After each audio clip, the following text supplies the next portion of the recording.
राम राम दोस्तों। तो आपका स्वागत है हमारे इस व्लॉग में। हम चले गए बस से कॉलेज और कॉलेज पहुंच के हमने बनाए वीडियो।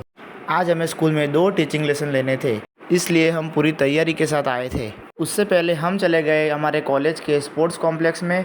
वहां जाके हमने हमारा वर्कआउट स्टार्ट कर दिया। हमने मारे सपाटे, फिर लगाई बैठक, उसके बाद मैंने लगाए दंड। मेरे साथ साथ व्योम भी कर रहा था वर्कआउट। फिर उसने भी लगा लिए दंड और मैं बना रहा था वीडियो। फिर हमने देखा कि हेतु दीदी भी कर रही थी प्रैक्टिस ख़त्म करके हम चले गए स्कूल में टीचिंग लेसन लेने के लिए। फिर हम आ गए स्कूल में। उसके बाद मैंने बच्चों को पढ़ा के अपना टीचिंग लेसन पूरा कर लिया। हमने देखा कि आशा दीदी कर रही थी फुटबॉल की प्रैक्टिस। उसके बाद मुझे तो लग गई थी भूख, इसलिए हम आ गए नाश्ता करने के लिए। नाश्ता करने के बाद किंजल दीदी तो चली गई हॉकी की प्रैक्टिस करने के लिए। हमारे सारे टीचिंग लेसन ख़त्म हो गए थे, इसलिए सारा सामान इकट्ठा करके हम चले गए रिक्शा में कॉलेज की तरफ। मुझे तो लग गई थी भूख, इसलिए सब सामान सही जगह पर रखने के बाद हम चले गए कैंटीन। कैंटीन आके मुझे तो आ गई नींद, लेकिन घर जाना था, इसलिए दोस्तों के साथ थोड़ी बातचीत करके हम निकल पड़े भार्गव भाई के बाइक में घर जाने के लिए।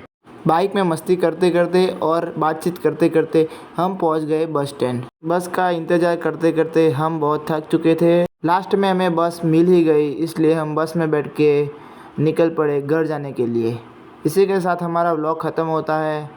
जय सिया राम।